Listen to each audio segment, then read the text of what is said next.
শুভেচ্ছা সবাইকে। একরকম নির্বাচনী ট্রেনে চলতে শুরু করেছে বাংলাদেশ। আরপিও সংশোধনী চূড়ান্ত হয়েছে। নির্বাচন কমিশনার সানাউল্লাহ তিনি ব্রিফিং করেছেন, বলেছেন ত্রয়োদশ সংসদ নির্বাচনে ইভিএম থাকছে না, কোনো আসনে একক প্রার্থী থাকলে না ভোট দেওয়া যাবে, এছাড়া নির্বাচনে সশস্ত্র বাহিনী মোতায়েন থাকবে, এমন বেশ কিছু তথ্য তিনি দিয়েছেন। এর মধ্যে রাজনৈতিক দলগুলো কিন্তু নির্বাচনের প্রস্তুতি শুরু করেছে। বিশেষ করে ছোট দলগুলো অনেকেই 300 আসনে প্রার্থী চূড়ান্ত করে ফেলেছেন। এনসিপির পক্ষ থেকে রাতে একটি ব্রিফিং করা হয়েছে যে সংস্কার ছাড়া কিংবা জুলাই সনদের বাস্তবায়ন ছাড়া তারা আসলে নির্বাচনে যাবেন না, এমনটি তারা বলেছেন। কিন্তু 300 আসনে প্রার্থী দেওয়ার সক্ষমতা তাদের রয়েছে। আক্তার হোসেন এনসিপি সদস্য সচিব তিনি ব্রিফিং করেছেন। এছাড়া জামায়াতের পক্ষ থেকে বলা হয়েছে যে পিআর পদ্ধতিতে নির্বাচন না দিলে আন্দোলনে যাবেন, এমন কথা বলা হয়েছে। আর সব বিলিয়ে নির্বাচনী আলাপই এখন সবখানে, যে নির্বাচন কেমন হবে। আমরাও আজকে নির্বাচন নিয়ে কথা বলতে চাই। নির্বাচনের জন্য রাজনৈতিক দলগুলো কতটুকু প্রস্তুত, এই হচ্ছে আরআইসিএল স্টিল জনতন্ত্র গণতন্ত্রের আজকের আয়োজনের বিষয়। আপনাদের সঙ্গে পুরো আয়োজন জুড়ে আছি শেখ জায়েদ। আমার সঙ্গে দুজন অতিথি স্টুডিওতে আছেন। আমার ঠিক ডানে আছেন কৃষিবিদ শামীমুর রহমান শামীম, গবেষণা সম্পাদক বিএনপি, স্বাগত আপনাকে। আর সর্বডানে আছেন শরীফুজ্জামান শরীফ, সাবেক সভাপতি ছাত্র ইউনিয়ন এবং সিপিবি নেতা। আপনাকেও স্বাগত শরীফ ভাই। যে প্রসঙ্গের অবতারণা করেছি, এই প্রসঙ্গ নিয়ে আমাদের একটি প্রতিবেদন আছে যে ফেব্রুয়ারিতে নির্বাচন ধরেই জোরে সোরে রাজনৈতিক দলগুলো এগুচ্ছে, সভা সমাবেশ, প্রার্থী বাছাই, এসব নানা কাজে তারা ব্যস্ত, বিএনপি, জামায়াত, এনসিপি সহ অন্য দলগুলো। এবং এই ভোটের অঙ্ক মেলাতে তাদের নানা সমীকরণ আছে। আমাদের সহকর্মী সাইফুল ইসলাম একটা প্রতিবেদন করেছেন, এটি দেখে নিচ্ছি আগে। সরকার ও ইসির ঘোষণার পর নির্বাচনী ট্রেনে যেন পুরো দেশ। নির্বাচনী হাওয়া বইছে রাজনৈতিক দলগুলোর পালে। গেল এক বছরে সুষ্ঠু নিরপেক্ষ নির্বাচনের দাবিতে সবচেয়ে বেশি কথা বলেছে বিএনপি। এখনই প্রার্থী বাছাই শুরু না হলেও জনগণের কাছে দলটি পৌঁছে দিচ্ছে এবারের নির্বাচনের গুরুত্ব। দলটির স্থায়ী কমিটির সদস্য ইকবাল হাসান মাহমুদ টুকু জানান, দেশে গণতন্ত্র প্রতিষ্ঠার স্বার্থেই দ্রুত নির্বাচন চায় বিএনপি। বিএনপির জন্য প্রার্থী যাচাই করা, এগুলো করা হইতে ডিফিকাল্ট হবে না। নির্বাচনের প্রস্তুতি আমাদের আছে। আমরা নির্বাচন যে কোনো সময় নির্বাচন করার জন্য আমরা প্রস্তুত আছি। সবচেয়ে বড় যেটা জিনিস হলো যে নির্বাচনটা কিভাবে হবে সেইটার উপরে ডিপেন্ড করে আমরা কোন পথে হাঁটবো। ফেব্রুয়ারিতে নির্বাচনকে স্বাগত জানালেও প্রচলিত পদ্ধতিতে নির্বাচনের বিপক্ষে জামায়াতে ইসলামী। তবে অনেক আগে থেকেই 300 আসনে প্রার্থী ঘোষণা করেছে দলটি। আমাদের প্রস্তুতি আমরা ইতিমধ্যেই 300 আসন সামনে রেখে আমাদের প্রার্থী তালিকা আঞ্চলিকভাবে ঘোষণা হয়েছে। মাঠে ময়দানে আমরা যথেষ্ট সাড়া পাচ্ছি। আশা করি আগামী নির্বাচন সুষ্ঠু নিরপেক্ষ হবে এবং আমরা একটা ভালো ফলাফল প্রত্যাশা করছি। দলের নিবন্ধন এখনও না হলেও জেলায় জেলায় জুলাই পদযাত্রায় এনসিপি নেতারা পরোক্ষভাবে চেয়েছেন ভোট। তবে সংস্কার ও জুলাই সনদের ভিত্তিতেই নির্বাচন চায় এনসিপি। আমরা নির্বাচনের সময়কাল নিয়ে আমাদের কোনো আপত্তি নেই, কিন্তু তার পূর্বে অবশ্যই জুলাই সনদ বাস্তবায়নের পথ সরকারকে পরিষ্কার করতে হবে। জুলাই সনদ কার্যকর করে সেই সনদের ভিত্তিতে নির্বাচন অনুষ্ঠিত হতে হবে এবং সবসময়ের জন্য যেমনটা প্রযোজ্য, নির্বাচন আয়োজনের পূর্বেই ফিল্ড প্রশাসনে যারা আছেন তাদের নিরপেক্ষতা বজায় করা এবং একটা লেভেল প্লেইং ফিল্ড নিশ্চিত করা। এবারের নির্বাচনে জোটের বিষয়টিকে গুরুত্ব দিয়ে নতুন নতুন সমীকরণে ব্যস্ত রাজপথে ফ্যাসিবাদ বিরোধী রাজনৈতিক দলগুলো। সাইফুল ইসলাম, নিউজ 24, ঢাকা। প্রতিবেদনটি দেখছিলাম। ফিরতে চাই আলোচনায়। কৃষিবিদ শামীমুর রহমান শামীম, গবেষণা সম্পাদক বিএনপি, আপনার মাধ্যমেই আলোচনা শুরু করতে চাই।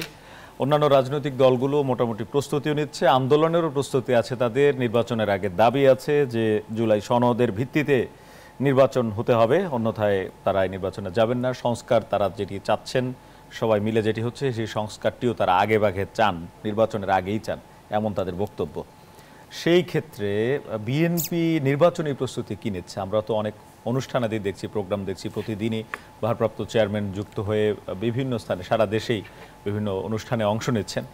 নির্বাচনী প্রস্তুতি বা নির্বাচন কেন্দ্রিক দল গোছানো, প্রার্থী বাছাই, এই ধরনের কাজ চলছে কেমন আপনাদের? বিসমিল্লাহির রহমানির রহিম। ধন্যবাদ আজকের অনুষ্ঠানে উপস্থাপক আপনাকে, আমার সাথে সহ আলোচক শরীফ ভাই, সিপিবির কেন্দ্রীয় নেতা। দেশবাসী এবং দেশের বাইরে বিদেশে যারা সংযুক্ত রয়েছেন সবাইকে আমি আন্তরিকভাবে শুভেচ্ছা এবং সালাম জানাচ্ছি। গুরুত্বপূর্ণ পোস্টার আপনি অবতারণা করেছেন।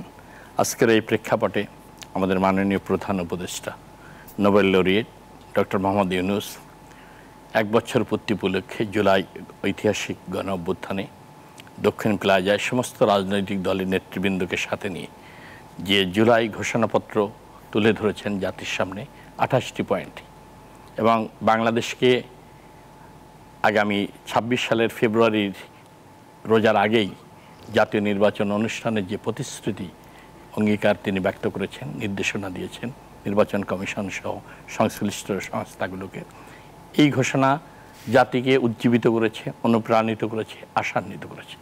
সমগ্র মানুষ আশান্বিত হয়েছে, উজ্জীবিত হয়েছে তারা এই ঘোষণার মধ্য দিয়ে। বাংলাদেশকে একটি নির্বাচনী ট্রেনে এখন দাঁড় করিয়েছে, কারণ গত 17 বছর দেশের তরুণ প্রজন্মের ভোটাররা সহ দেশবাসী কোনো ধরনের নির্বাচনী ব্যবস্থায় তাদের ভোটাধিকার প্রকাশ করতে পারেনি। জনগণের প্রত্যাশা এবং আকাঙ্ক্ষা, এদেশের আজকে প্রায় 12,61,00,000 ভোটার, তাদের প্রত্যাশা এবং জন আকাঙ্ক্ষা যে তাদের নির্বাচিত প্রতিনিধিকে ভোট দিবে। দলের পক্ষ থেকে আমাদের বিএনপি এদেশের সবচেয়ে বড় এবং সংখ্যাগরিষ্ঠ মানুষের প্রতিনিধিত্ব করে এই দলটি, সবচেয়ে জনপ্রিয় রাজনৈতিক দল। সেই দল হিসেবে দীর্ঘ সময় গণতন্ত্র প্রতিষ্ঠার সংগ্রামে ফ্যাসিবাদের বিরুদ্ধে দলটি লড়াই সংগ্রাম করেছে। আমাদের ব্যাপক জনসমর্থন রয়েছে এবং সাংগঠনিক প্রস্তুতিও রয়েছে। আমাদের ভারপ্রাপ্ত চেয়ারম্যান, আগামী দিনের রাষ্ট্রনায়ক শহীদ রাষ্ট্রপতি জিয়া রহমান এবং দেশনেত্রী বেগম খালেদা জিয়ার রক্তের উত্তরাধিকার 2018 সালের 8ই ফেব্রুয়ারি তিনি অন্যায়ভাবে মিথ্যা মামলা রায়ে কারাগারে যাওয়ার পর দলের ভারপ্রাপ্ত চেয়ারম্যান হিসেবে দায়িত্ব পালন করে যাচ্ছেন দীর্ঘ সময় ধরে। তিনি অত্যন্ত বিচক্ষণতা, দৃঢ়তা এবং দূরদর্শিতা স্বাক্ষর রেখেছেন দল পরিচালনায়। দলকে একটি শক্তিশালী দল এবং অঙ্গ সংগঠনকে সারা দেশে ঢেলে সাজিয়ে একটি শক্তিশালী কাঠামোর উপর দাঁড় করিয়েছে তার মেধা, প্রজ্ঞা, দূরদর্শিতা দিয়ে। অতীতের যে কোনো সময় চেয়ে জাতীয়তাবাদী দল জনগণের ব্যাপক সমর্থন নিয়ে বর্তমান বাংলাদেশে দাঁড়িয়ে রয়েছে। আমাদের যে কোনো প্রস্তুতি রয়েছে নির্বাচনের জন্য, ব্যাপক প্রস্তুতি, সাংগঠনিক এবং জনসমর্থন নিয়ে এই দলটি মানুষের প্রার্থী বাছাই শুরু হয়েছে। অবশ্যই সেটা আমাদের এটার সমস্যা হবে না, খুব দ্রুতই এটা আমাদের ভারপ্রাপ্ত চেয়ারম্যান, স্ট্যান্ডিং কমিটি মহাসচিব সাহেব রয়েছেন, সমস্ত নেতৃবৃন্দ আলাপ আলোচনা করে এটা কোনো সমস্যার বিষয় না। আপনাদের এই ধরনের প্রস্তুতি রয়েছে। মানে এই মুহূর্তে দল ভালো অবস্থায়ও আছে এবং বড় দল, সেই হিসেবে দলে তো প্রার্থিতার প্রতিযোগিতা থাকবে। এক্ষেত্রে কোনো ধরনের এই প্রতিযোগিতায় সংঘাত বা এই ধরনের কিছু আশঙ্কা করেন কিনা? নেতৃত্বের ক্ষেত্রে প্রতিযোগিতা থাকবে, কিন্তু সেটা প্রতিহিংসামূলক নয়। গণতান্ত্রিক রাজনৈতিক চরিত্রকে ধারণ করে বিএনপি দীর্ঘ পথ পাড়ি দিয়ে এসেছে। একাধিক প্রার্থী থাকবে, সেখানে আমাদের ভারপ্রাপ্ত চেয়ারম্যান, স্ট্যান্ডিং কমিটির মনোনয়ন বোর্ড রয়েছে, তারা বিভিন্ন দিক বিশ্লেষণ করে প্রার্থী মনোনয়ন করবে। সেই প্রার্থী, মনোনীত প্রার্থীকেই, যাকেই মনোনয়ন দিবেন তাকেই নিয়ে দেশের জনগণ, নেতাকর্মীরা কাজ করে তাদের বিজয় ছিনিয়ে আনবেন, এটা আমাদের দৃঢ় আশা। এবং ধন্যবাদ। আবার আসবো আপনার কাছে। জনাব শরীফুজ্জামান শরীফ, আপনার দলের নির্বাচনী প্রস্তুতি বলবেন, তারপর অন্য প্রশ্ন আছে আপনার কাছে। আপনাকে ধন্যবাদ, দর্শক শ্রোতাদেরকে ধন্যবাদ, আমার সাথের আলোচককে শুভেচ্ছা। আমি একটু শুরুতে বলে রাখি, আমি আসলে সিপিবির কোনো অফিসিয়াল কোনো দায়িত্বে নেই, এক ধরনের শুভাকাঙ্ক্ষী বলতে পারেন। পুরো বাম আন্দোলনের বিকাশ চাই, সেই জায়গা থেকে আমি আমার অবজারভেশনটা বলতে চাই। প্রথমত, আমাদের এখানে দীর্ঘদিন নির্বাচনের মধ্য দিয়ে সরকার পরিবর্তনের যে সাংবিধানিক সিস্টেমটা, সেই সিস্টেমটা ব্যাহত হয়ে গিয়েছিল। ভোটটা চলে গিয়েছিল সরকারের ইচ্ছা এবং অনিচ্ছার উপরে। আমি অনেক দিন ধরে একটা কথা বলতাম যে ঘুমিয়ে থাকতো জনগণ, ভোট দিত সব প্রশাসন, সন্ধ্যাবেলায় তারাই বলতো সুষ্ঠু হয়েছে নির্বাচন। মানুষ ভোট কেন্দ্রে যায়নি, এমনকি আওয়ামী লীগের যে নেতাকর্মীরা প্রার্থীর পক্ষে প্রচারণা চালিয়েছে, মিছিল করেছে, হ্যান্ডবিল বিতরণ করেছে, ভোটের দিন তারা 11টা-12টা পর্যন্ত ঘুমিয়েছে। কারণ তারা জানতেন যে তাদের প্রার্থীকে কোনো একটা পদ্ধতির মধ্য দিয়ে অটোমেটিক বিজয়ী করা হবে। সেই কারণে ভোটের আগের সমস্ত অ্যাক্টিভিটির মধ্যে যুক্ত থাকলেও আওয়ামী লীগের বিভিন্ন কেন্দ্রে দেখা যেত যে তাদের যে দলের পদধারী যত নেতা আছেন, কাস্টিং ভোট তার থেকে অনেক কম। সেই জায়গা থেকে বাংলাদেশের একটা বিরাট রাজনৈতিক পরিবর্তনের পরে আমাদের এখানে একটা ভোটের সুযোগ এসেছে এবং এবারের ব্যাপারটা অন্যান্য সময়ের থেকে ভিন্ন। বাংলাদেশের তরুণদের একটা বিরাট অংশ এবার জীবনে প্রথমবারের মতন ভোট দেবে, যাদের অনেক আগে ভোট দেওয়ার কথা ছিল এবং অনেকে ভোটে দাঁড়াবে। সুতরাং আমি মনে করি যে আগামী নির্বাচনে আপনার যে এই তরুণ ভোটারদের মনস্তত্ত্বটা এটি খুবই ইম্পর্টেন্ট। রাজনৈতিক দলগুলো যদি এই তরুণ ভোটারের মনস্তত্ত্ব বুঝতে না পারেন, তাদেরকে আকৃষ্ট করা, তাদেরকে স্বপ্ন দেখানো, ইতিমধ্যেই আমাদের এখানে পজিটিভ অনেক উদাহরণ আপনি দিতে পারবেন।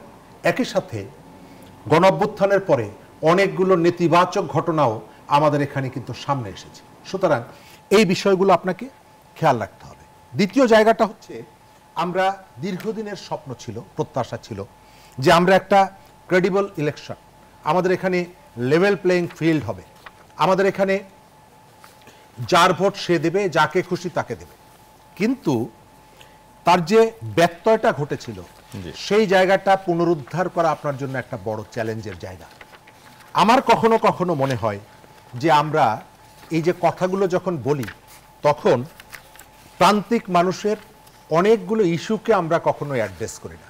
আপনি সোশ্যাল মিডিয়া বলেন, আপনি মিডিয়া বলেন, আমাদের মেইন স্ট্রিমের যে মিডিয়া বলেন, এই জায়গাগুলোতে সাধারণ একেবারে প্রান্তিক মানুষ, যে মানুষের ভয়েসটা আপনার এই পর্যন্ত আসে না, তাদের কথা আমাদের ভাবনার মধ্যে খুব কম আসে। আপনি আমাদের সবারই সোশ্যাল মিডিয়ায় আমাদের একটা সংযোগ আছে। ঢাকা শহরে 25,000 পরিচ্ছন্নতা কর্মী আছে। আপনি সকালবেলায় ঢাকা শহরে ঘুম থেকে ওঠার পর দুটো শ্রেণীর মানুষকে দেখবেন।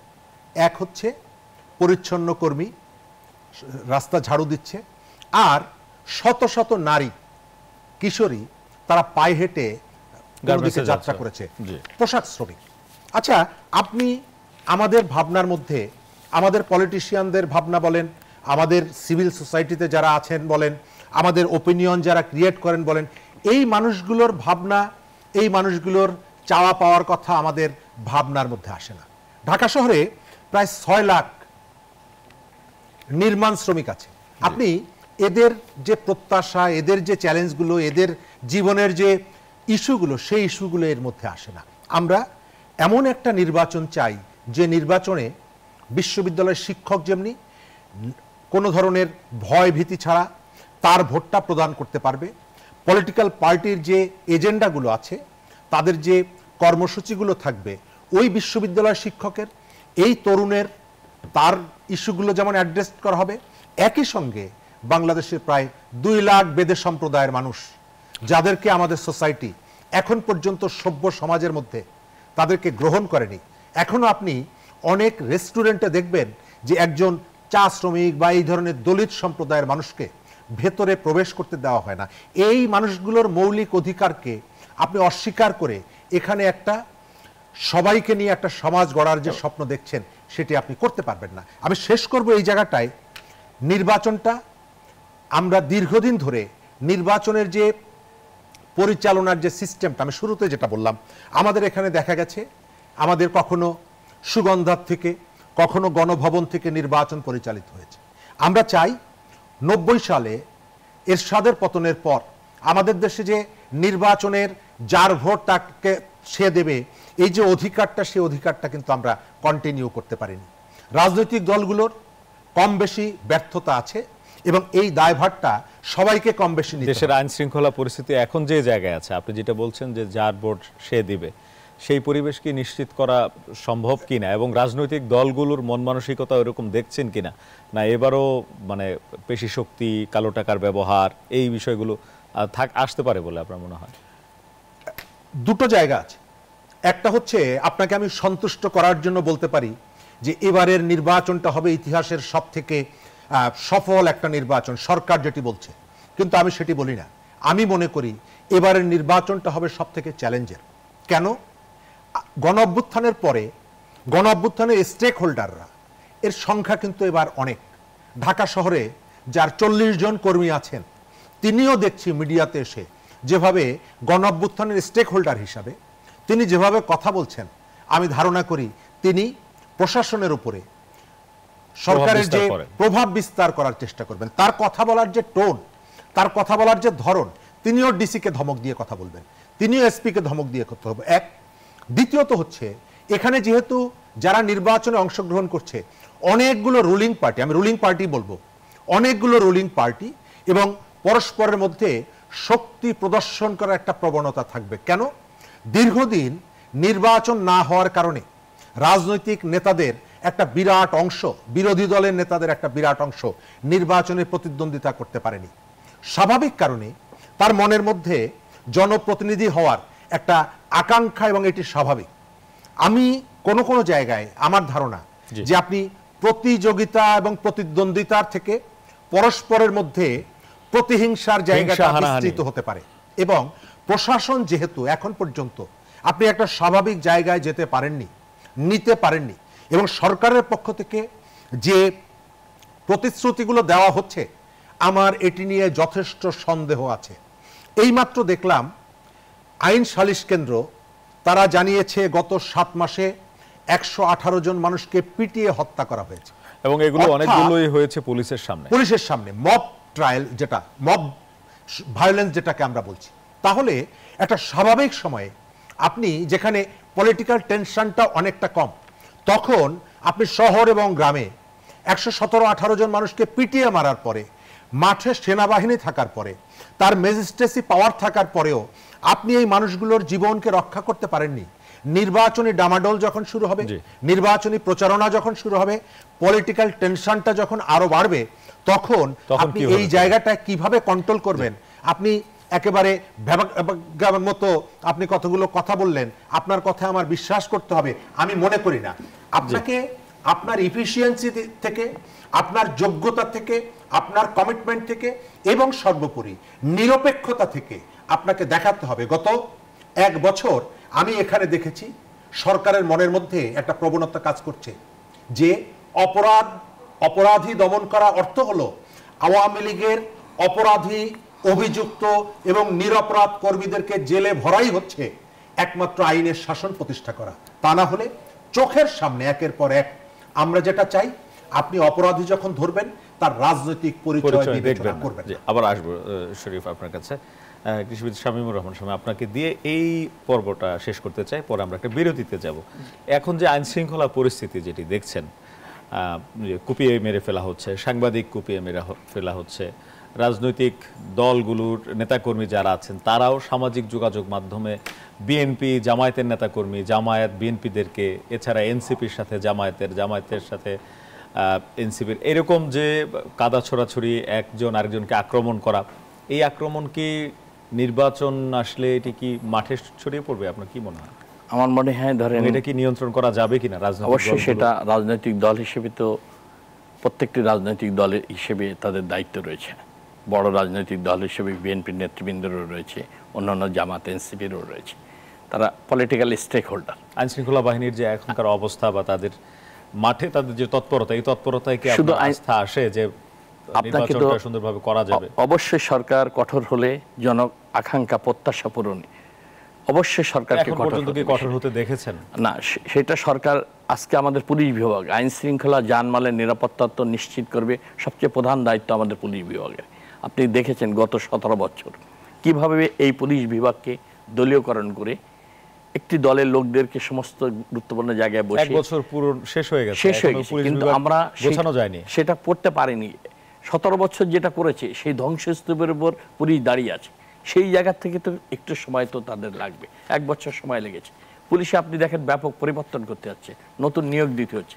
আজকে বিগ চ্যালেঞ্জিং এর বিষয় সরকারের আইন শৃঙ্খলা পরিস্থিতি নিয়ন্ত্রণ করা। পুলিশের একার পক্ষে এটা সম্ভব হবে না, পুলিশ তো চেষ্টা করছে, কিন্তু সমস্ত রাজনৈতিক দলগুলোকে রাজনৈতিক স্থিতিশীলতা আমাদেরকে বজায় রাখতে হবে। আমরা ধরেন জামাত, এনসিপি, আজকে যে আমাদের মাননীয় প্রধান উপদেষ্টা সবাইকে নিয়ে যে ঘোষণাপত্র দিয়েছেন জুলাই অভ্যুত্থানে 1 বছর পূর্তি উপলক্ষে, আজকে যে 28টি পয়েন্ট তিনি জাতির সামনে তুলে ধরেছেন, সেটিতে তারা হতাশা ব্যক্ত করেছে জুলাই সনদের জন্য। না, জুলাই ঘোষণাপত্র নিয়েও তারা হতাশা ব্যক্ত করেছে। ঘোষণাপত্রতে তো সমস্ত মানুষ উজ্জীবিত হয়েছে, আলোড়িত হয়েছে, আন্দোলিত হয়েছে, মানুষের আশা আকাঙ্ক্ষা প্রতিফলিত হয়েছে। সেটা আপনি বলছেন একজন বিএনপি নেতা হিসেবে, কিন্তু এনসিপি এবং জামায়াত জুলাই ঘোষণাপত্র নিয়ে হতাশা প্রকাশ করেছে এবং বলেছে জুলাই ঘোষণাপত্র বিএনপি প্রভাবিত। আপনাকে তারা বলুক এখানে কোথায় তাদের ভুল হয়েছে, সেটা সংশোধন করুক, প্রস্তাব রাখুক, জুলাই ঘোষণাপত্রে তো কোনো দলকে প্রাধান্য দেয়নি, সার্বিক নির্মোহভাবে সত্যনিষ্ঠ সাহসী উচ্চারণ করেছেন ডক্টর ইউনূস সাহেব আমাদের জাতীয় ইতিহাসে। পাকিস্তানে 23 বছরের শাসন আমল, দুঃশাসনের বিরুদ্ধে, শোষণ বঞ্চনার বিরুদ্ধে লড়াই সংগ্রাম, আমাদের মুক্তিযুদ্ধ থেকে শুরু করে এরশাদ বিরোধী আন্দোলন, প্রতিটি আন্দোলন সংগ্রামে জুলাই বিপ্লব পর্যন্ত তিনি টাচ করেছেন। ঐতিহাসিক প্রেক্ষাপটটা তিনি তুলে ধরেছেন, নিরপেক্ষভাবে নির্মমভাবে তুলে ধরেছেন। এটা তো সবাই উজ্জীবিত হয়েছে। আপনি এখন বলতে পারেন রিকারেকশনের জন্য বলতে পারেন আপনি, কিন্তু জুলাই সনদের কাজ তো চলছে, এখনো চূড়ান্ত হয়নি। রিয়াজ সাহেব, আলী রিয়াজ সাহেব তো বলেছে অধিকাংশ প্রায় 30টি রাজনৈতিক দলের নেতার সাথে দুই মাস যাবৎ 166টি পয়েন্ট সুপারিশ করেছে, তার মধ্যে অধিকাংশ ক্ষেত্রে একমত হয়েছে। কিছু কিছু বিষয় দ্বিমত হয়েছে। সব রাজনৈতিক দল তো একটা বিষয়ে একমত হতে পারবে না, দ্বিমত হতে পারে, সেটা পরবর্তী পার্লামেন্ট আলোচনা করে নির্বাচনী পার্লামেন্ট সেটা নির্ধারণ করবে। সেটার জন্য জুলাই সনদের জন্য তো সমস্ত রাজনৈতিক দল অসমাপ্ত কাজ চূড়ান্ত করছে। আলী রিয়াজ সাহেব প্রধান উপদেষ্টার নির্দেশে তার টিম নিয়ে কাজ করছে। অবশ্যই সমস্ত রাজনৈতিক দল সেখানে সিগনেচার করবে, পরবর্তীতে নির্বাচিত পার্লামেন্ট এই জুলাই সনদ বাস্তবায়ন করবে। শহীদদের সার্বিক বিষয়, এটা তো দোষের কিছু নাই। আপনি যদি এখন পিআর সিস্টেম চালু করতে যান নতুন করে হুট করে, এটা তো দেশের মানুষ এটার সাথে অভ্যস্ত না, হঠাৎ করে তো আপনি এটা ইন্ট্রোডিউস করতে পারবেন না। আমরা একটা সংসদীয় গণতন্ত্রের যাত্রা শুরু হয়েছে বেগম খালেদা জিয়ার হাত ধরে 91-এ সংসদীয় গণতন্ত্রের সংস্কার করে আমরা নিয়ে আসছি, সংসদীয় গণতন্ত্রের প্রবর্তন করেছে। তত্ত্বাবধায়ক সরকার ব্যবস্থা ছিল না, জামাত আওয়ামী লীগ সময় আন্দোলন করে 96-এ দেশটাতে বেগম খালেদা জিয়ার 96-এর সংসদীয় প্রধানমন্ত্রী থাকা অবস্থায় তিনি জনগণের দাবির মুখে রাত 3 দিন সারা রাত পার্লামেন্টে কাজ করে তত্ত্বাবধায়ক সরকার ব্যবস্থা আমাদের সংবিধানে সংযোজন করেছে। এটা তো ঐতিহাসিক একটা সংস্কার ছিল, এটা তো হয়েছে। এখন যদি আপনি আমি ডক্টর ইউনূস সাহেবকে আমি ধন্যবাদ জানাই, আমি অভিনন্দন জানাই এই কারণেই তিনি রিয়ালিটিটা, বাস্তবতাটা বুঝতে সক্ষম হয়েছে, নির্বাচনী জন্য ঘোষণা দিয়েছে এবং জুলাই ঘোষণাপত্র জাতির সামনে তুলে ধরেছেন।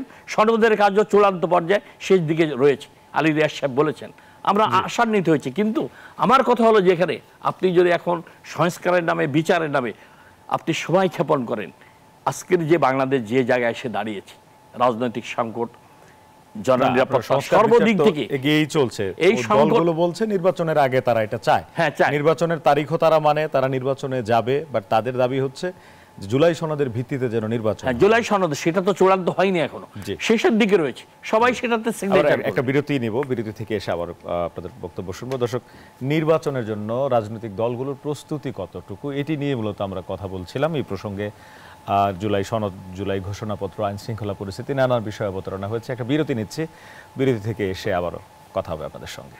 ফিরছি একটু পর। বিরতির পর আবারও স্বাগত। দেখছেন RICL স্টিল জনতন্ত্র সঙ্গে আছি শেখ জায়েদ। কথা বলছিলাম রাজনৈতিক দলগুলোর নির্বাচনী প্রস্তুতি নিয়ে। চারদিকে নির্বাচনী আলাপ শুরু হয়ে গেছে, কিছু আলাপ আপনাদেরকে শোনাই। অংশগ্রহণমূলক নির্বাচনের পক্ষে জাতীয় পার্টি বলেছেন একাংশের মহাসচিব রুহুল আমিন হাওলাদার। রাজনৈতিক মতাদর্শ নয়, নিরপেক্ষ থেকে নির্বাচনী প্রস্তুতির নির্দেশ, এটি ডিএমপি কমিশনার পুলিশকে বলেছেন। আগামী নির্বাচনে 80,000-এর বেশি সেনাবাহিনী মোতায়েন করা হবে, স্বরাষ্ট্র উপদেষ্টা বলেছেন। বাংলাদেশের রাজনীতির আকাশে মেঘের ঘন ঘটা, বলেছেন নুরুল হক নূর। এছাড়া 300 আসনের প্রার্থী চূড়ান্ত করেছে ইসলামী আন্দোলন বাংলাদেশ। সুষ্ঠু নির্বাচন নিয়ে মানুষের শঙ্কা এখনো কাটেনি, পিআর পদ্ধতির ভোটের দাবিতে আন্দোলনে নামবে জামায়াত, এটি বলেছেন আব্দুল্লাহ মোহাম্মদ তাহের। সন্ধ্যার যে সংবাদ, সেইখানে যেটি ছিল না ভোটের বিধান, যেই আসনে একজন প্রার্থী থাকবেন সেখানে ফিরিয়ে আনা হয়েছে, ইভিএম বাতিল করা হয়েছে, এটি সহ আরপিওর সংশোধনীটি চূড়ান্ত করা হয়েছে। এই প্রসঙ্গে একটু বলতে চাই, আসতে চাই শরীফুজ্জামান শরীফ আপনার কাছে। এই সংশোধনী কি কি থাকছে, রাজনৈতিক দলগুলোর এইটির পর চালচলন কেমন হতে পারে, ভোটে কি হতে পারে আসলে? ধন্যবাদ। প্রথম জায়গাটা হচ্ছে আরপিও নিয়ে আজকে ইলেকশন কমিশন তার একটা অবস্থান ব্যাখ্যা করেছেন। আমি তাদের সিদ্ধান্তর কতগুলো জায়গা আমার কাছে পজিটিভ লেগেছে। না ভোটের ব্যবস্থাটা, এটা সিপিবি সহ অন্যান্য বামপন্থী দলগুলো অনেকদিন ধরে বলে আসছে, পুরোপুরি আসেনি কিন্তু না, পুরোপুরি আসে বলেছেন যে আসনে একজন প্রার্থী থাকবে, অন্য কোনো দলের প্রার্থী নেই। নীতিগতভাবে তারা একটা সিদ্ধান্ত গ্রহণ করেছে, এটা প্রত্যেকটি আসনে ব্যালটে না ভোটের একটা সিস্টেম থাকাটা, এই দাবিটার দিকে ইলেকশন কমিশন নজর দিবে, এটি দাবি করি। জি, বড় দলের প্রতীক নিয়ে ছোট দলগুলো নির্বাচন করতে পারবে না, এই আলোচনাটা রাজনৈতিক দলগুলোর সাথে আলোচনার ভিত্তিতে নেওয়া উচিত ছিল। এই কারণে আমাদের এখানে ইলেকশন সিস্টেমে আপনার নানা ধরনের কৌশল অবলম্বন করতে জোট হয় এবং পৃথিবীতে জোট প্র্যাকটিসের ক্ষেত্রে আমাদের প্রতিবেশী দেশ সেখানেও জোট হয়। আমার মনে হয় এই সিদ্ধান্তটা পলিটিক্যাল পার্টির কাছে ছেড়ে দেওয়াটা উচিত ছিল।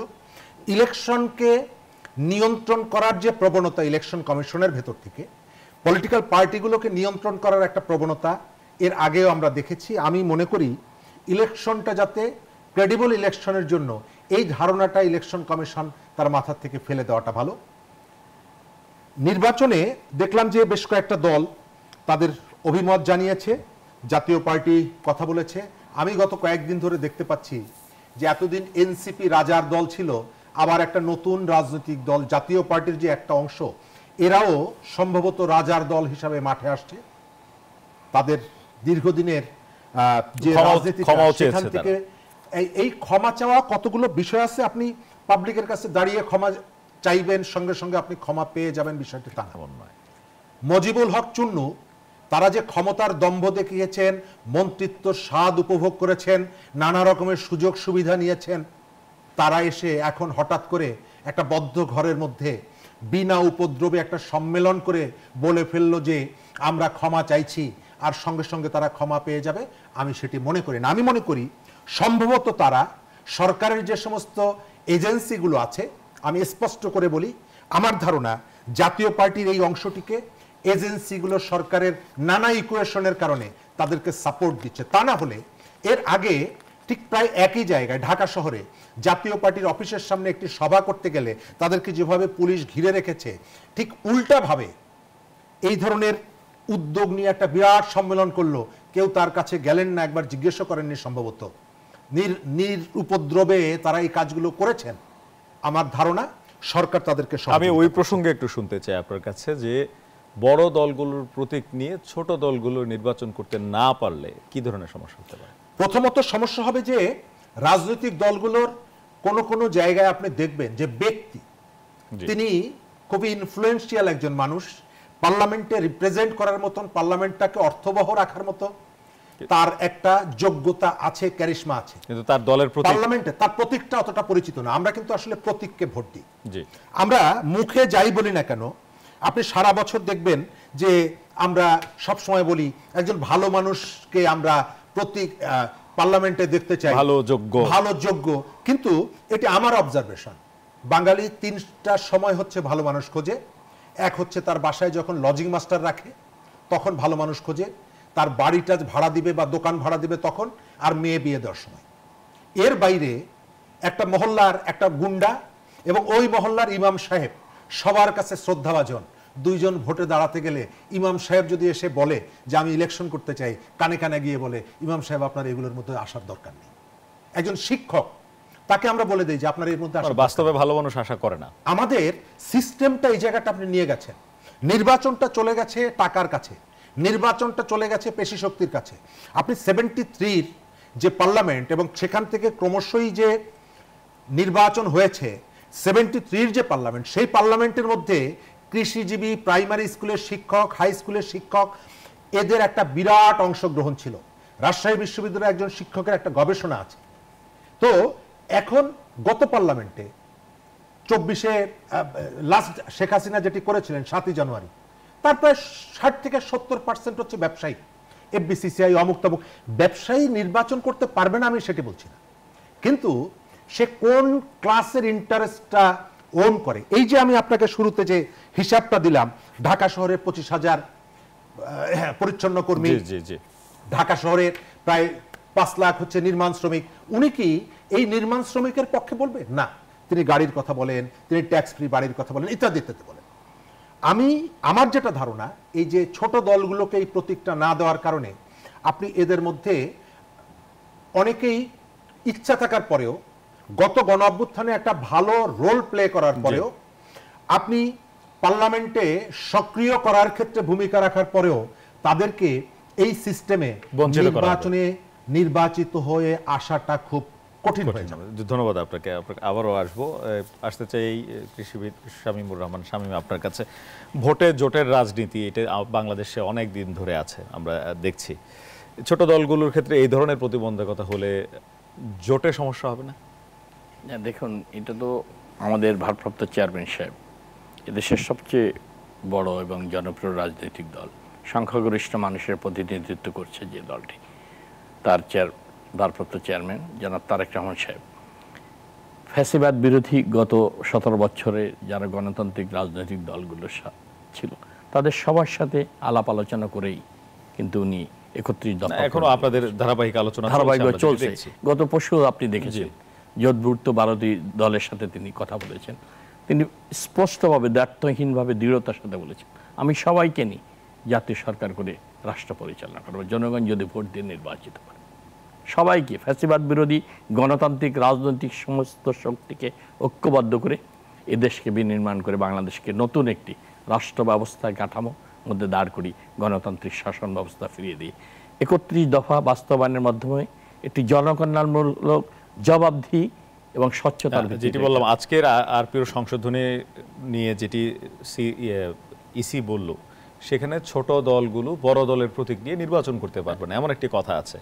সেই ক্ষেত্রে এই যে ছোট ছোট দল, 12 দলীয় জোট, তারপরে আরো ছোট অন্য দল যেগুলো আছে, এদের সাথে আপনারা মত বিনিময় করছেন, জোটবদ্ধ হয়ে মানে নির্বাচনের কোনো পরিকল্পনা আপনার দলের আছে কিনা, হলে এদের ক্ষেত্রে কি হতে পারে? অবশ্যই তাদেরকে তো জোটবদ্ধভাবে আন্দোলনে ছিল আমাদের বিএনপি, ছোট দলগুলোর সাথে কথা বলেছে, সার্বক্ষণিকভাবে তারেক রহমান সাহেব তাদের সাথে যোগাযোগ রাখছেন, কথা বলছেন, সবাইকে ঐক্যবদ্ধ করে রেখেই তিনি নির্বাচনের পথ পরিক্রমায় যাত্রা শুরু করতে চাচ্ছেন। এই ক্ষেত্রে অবশ্যই তাদের সাথে আলাপ আলোচনা করে, এবং এই নির্বাচন কমিশন, আমি মনে করি এই বিষয়টি অন্যান্য পলিটিক্যাল পার্টিদের সাথে আলাপ আলোচনা করে সিদ্ধান্ত নিলে অনেক ভালো হতো, তাহলে সবার একটা ফ্রিডমটা থাকতো রাজনৈতিকভাবে। জোটবদ্ধভাবে তো আমরা আন্দোলন করেছি, নির্বাচন আমরা সবাই ঐক্যবদ্ধ করে ছাড় দিয়ে যতটুকু পারা যায় আমরা সবাইকে নিই নির্বাচন, এবং সবাইকে ঐক্যবদ্ধ করে নির্বাচিত হওয়ার পর জাতীয় সরকার গঠনের একটা দ্ব্যর্থহীন ঘোষণা তারেক রহমান সাহেব কিন্তু দেশবাসীর সামনে তুলে ধরেছেন। একটি বড় দলের প্রধান হিসেবে তার মহানুভবতা এবং তার উদারতার পরিচয় তিনি স্বাক্ষর রেখেছেন, কারণ উনি মনে করছেন সংখ্যাগরিষ্ঠ মানুষের দল বিএনপি জনপ্রিয় দল। আজকের যদি বিএনপি সুষ্ঠু অবাধ নির্বাচন হয়, এদেশে মানুষ, জনগণ বিশ্বাস করে জনগণ বিএনপিকে ভোট দিয়ে রাষ্ট্রের ক্ষমতায় অধিষ্ঠিত করবে। এই বিশ্বাস এবং এই আস্থা, বিশ্বাস, জনগণের প্রতি ভালোবাসা বিএনপির রয়েছে, এবং জনগণও সেটা প্রত্যাশা করে বিএনপিকে ক্ষমতায় অধিষ্ঠিত করবে যদি সুষ্ঠু নির্বাচন হয়।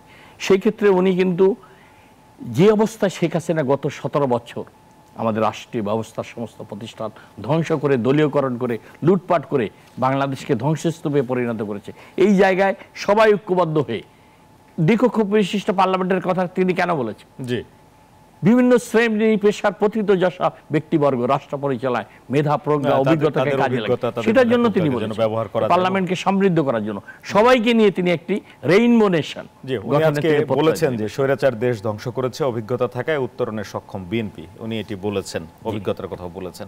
আমরা একটা বিরতি নেব, বিরতি থেকে এসে কথা বলতে চাই যে নির্বাচনের পরিবেশটা কেমন চান আপনারা সেটি নিয়ে। দর্শক, আরেকটা বিরতির সময় হয়েছে, ফিরছে একটু পর, সাথে থাকুন। বিরতির পর আবারও স্বাগত, দেখছেন আরআইসিএল স্টিল জনতন্ত্র গণতন্ত্র। রাজনৈতিক দলগুলো ভোটের প্রস্তুতি নিচ্ছে, কে কেমন প্রস্তুতি নিচ্ছে সেগুলো নিয়ে একটু কথা বলার চেষ্টা করেছিলাম।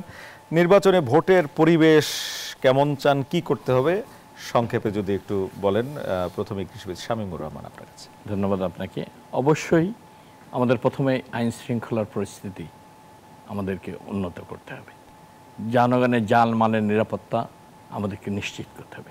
এটা শুধু পুলিশের একার কাজ না, এটা পুলিশের পাশাপাশি সমস্ত রাজনৈতিক দলের নেতাকর্মীরা, সুশীল সমাজের কর্মীরা, সাংবাদিকরা, দেশের বিশিষ্ট ব্যক্তিবর্গ যারা রয়েছে সবারই দায়িত্ব রয়েছে। স্থিতিশীল জননিরাপত্তা নিশ্চিত করে আভ্যন্তরীণ আইন শৃঙ্খলার পরিস্থিতি উন্নত করে জানমালের নিরাপত্তা নিশ্চিত করতে হবে, তা নাহলে আমাদের লক্ষ্য অর্জন করতে পারবো না। আমাদের সামনে যে চ্যালেঞ্জ, আজকের সবচেয়ে বড় চ্যালেঞ্জ হলো জননিরাপত্তা, আভ্যন্তরীণ শৃঙ্খলা নিয়ন্ত্রণ করা। এই সরকারের নির্বাচনকে সামনে রেখে একটা ঝুঁকির মধ্যে সেই চ্যালেঞ্জ মোকাবেলা করার জন্য সরকার পক্ষ থেকে যেমন উদ্যোগ নেওয়া হচ্ছে আমরা যতদূর জানি, আমি মনে করি রাজনৈতিক দলগুলো আমরা যদি সত্যিকার অর্থে গণতন্ত্রকে প্রাতিষ্ঠানিক রূপ দিতে চাই, আমাদের নির্বাচনের বিকল্প কোনো পথ সামনে খোলা নেই। এটা উপলব্ধি করেছে আজকের ডক্টর মোহাম্মদ ইউনূস সাহেব, অত্যন্ত বাস্তবতার সাথে তিনি এই বাস্তবতাকে উপলব্ধি করেছেন। বাংলাদেশের যে সংকট আজকে চলছে 1 বছর যাবৎ, পতিত খুনি হাসিনা দেশ থেকে পালিয়ে যাওয়ার পর কঠিন সংকটের মধ্য দিয়ে এই সরকার কিন্তু একটি বছর অতিক্রম করেছে। আমাদের রাজনৈতিক বলেন, অর্থনৈতিক বলেন, কর্মসংস্থান বলেন, টাকা পাচার হওয়া বলেন, গুম খুম হত্যাকাণ্ড বলেন, সর্বদিক থেকে একটা ধ্বংসস্তূপের উপরে বাংলাদেশ দাঁড়িয়েছে। কঠিন সময় এক বছর অতিক্রান্ত করেছে এই সরকার। সফলতা ব্যর্থতা তো থাকবেই, স্বাভাবিকভাবে মানুষের প্রত্যাশা এই সরকারের কাছে অনেক বেশি। সেই উপলব্ধি থেকেই একটি নির্বাচিত সরকার এই বহুবিধ চ্যালেঞ্জ, আভ্যন্তরীণ চ্যালেঞ্জ, রাজনৈতিক সংকট, কর্মসংস্থান, অর্থনৈতিক সংকট মোকাবেলা করে সর্বোপরি দেশের স্বাধীনতা সার্বভৌমত্বের যে সংকট, এটাকে সুদৃঢ় করার জন্য একটি নির্বাচিত সরকার ছাড়া এই বাংলাদেশকে আপনি সামনের দিকে এগিয়ে নিতে পারবেন। ধন্যবাদ আপনাকে। শরীফুজ্জামান শরীফ, আপনার কাছে জানতে চাই, আগের সরকার, আওয়ামী লীগ সরকার যখন ছিল, তারা বিভিন্ন সময় বক্তৃতায় বলতো যে কোনো কারণে আওয়ামী লীগের পতন হলে 5 লাখের মতো মানুষ মারা যাবে। সেটি আমরা দেখিনি। সেই তুলনায় এই সরকারের আইন শৃঙ্খলা পরিস্থিতি আমরা সেটিকে বলতে পারি যে বেশ নিয়ন্ত্রণে ভালো। কিন্তু আমরা যেটি দেখেছি যে পুলিশের সামনে খুন হওয়া বা পুলিশের সামনে কোপাকুপি গন্ডগোল হওয়া, এবং সেখানে দেখছে যে কোনো জায়গায় বিএনপি জড়িত বা কোনো জায়গায় অন্য দল জড়িত, তো সামনে কোন দল ক্ষমতায় আসে বা সামনে এরাই ক্ষমতায় আসবে সেই চিন্তা করে কি পুলিশ কোনো ভূমিকা নেয় না সেই জায়গায়? বা এই ধরনের চিন্তায় যদি আইন শৃঙ্খলা বাহিনী থাকে, তাহলে নির্বাচনের সংঘাত কিভাবে মোকাবেলা করবে? ধন্যবাদ। এই জায়গাটায় আইনের প্রয়োগের ক্ষেত্রে সরকারের আন্তরিকতা এবং ইচ্ছাটাই মুখ্য। সরকার যদি চায়, আইনের যথাযথ প্রয়োগটা এখানে হতে পারে। আমাদের এখানে পুলিশ গত বছরের গণ অভ্যুত্থানে পুলিশের মধ্যে একটা ব্যাপক পরিবর্তন এসেছে, কিন্তু খেয়াল করবেন পুলিশের পাশাপাশি মাঠে ম্যাজিস্ট্রেসি পাওয়ার নিয়ে সেনাবাহিনী আছে, কিন্তু তাদেরকে কাজে লাগানোর ক্ষেত্রে যদি কোনো ব্যত্যয় থাকে, এটি সরকারের দুর্বলতার অংশ। সেনাবাহিনী সরকারকে সহযোগিতা করবে না এটি কোথাও বলেন, কিন্তু সরকার যেটি করেছে, আমি যেটি বললাম, তার একটা রাজনৈতিক প্রতিপক্ষ বানিয়ে তাদেরকে বৃত্তবন্দী করার প্রবণতা সরকারের মধ্যে ছিল। গাজীপুরে হাসনাত আবদুল্লাহর গাড়িবহরে হামলা করলো 15 থেকে 17 জন, তারাই স্বীকার করলেন, কিন্তু আমরা দেখেছি সেখানে প্রায় 150 মানুষকে পুলিশ গ্রেপ্তার করেছে। অর্থাৎ আইন প্রয়োগের ক্ষেত্রে একই জায়গায় একই সময়ে একাধিক একজন ব্যক্তি 3 জায়গায় গুলিতে মৃত্যুবরণ করেছেন এবং 1500 মানুষকে আসামি করেছেন, সেই মানুষদেরকে ধরা হচ্ছে। এটি জানার পরেও সরকার যখন এটিকে বন্ধ করার উদ্যোগটা না নিয়ে একটা নির্দিষ্ট গোষ্ঠীকে কারাবন্দী করার জন্য নানাভাবে বক্তব্য হাজির করে, সেই সরকারের নিরপেক্ষতা বলে কিছু থাকে না। সরকার আইন প্রয়োগের ক্ষেত্রে নিরপেক্ষতা দেখাতে পারছে না, দক্ষতাও দেখাতে পারছে না। আমি নির্বাচনের ব্যাপারে প্রথমে মনে করি সরকারের নিরপেক্ষতা থাকতে হবে। এখন পর্যন্ত সরকার নিরপেক্ষ না। বিশেষ করে এনসিপির ব্যাপারে সরকারের একটা বিশেষ দুর্বলতা আছে, তাদের অনেকেরই দুর্বলতা আছে। সরকারের আন্তরিকতা গুরুত্বপূর্ণ, নির্বাচনটাকে রিয়েলি তারা করতে চায় কিনা, কিন্তু এখন পর্যন্ত আমি সরকারের চাল চলন, কথাবার্তার ভাবভঙ্গিতে আমার মনে হয় এখন পর্যন্ত তারা সিরিয়াস না। চালাকিগুলো আছে। এই যে আলোচনা করলাম প্রতীক নিয়ে, বড় দলের প্রতীকটা নিতে পারবে না, আমি ধরে নিচ্ছি এই জায়গাটায় এই সিদ্ধান্তটা যদি এক্সিকিউট হয়, এর সব থেকে লাভবান হবে জামাত। কারণ বাংলাদেশের এখন পর্যন্ত আপনি বলতে পারেন নির্বাচনটা বিএনপি এবং জামাতের মধ্যে বিভিন্ন আসনে ভোটের ব্যবধান যাই হোক না কেন প্রতিদ্বন্দ্বিতা হবে। একটি আসনে ধরেন যে গণ অধিকার পরিষদের সেক্রেটারিকে প্রার্থী করলো বিএনপি, তাকে ধানের শীষ দেওয়া হলো না, তাকে তার দলের প্রতীকটা দেওয়া হলো।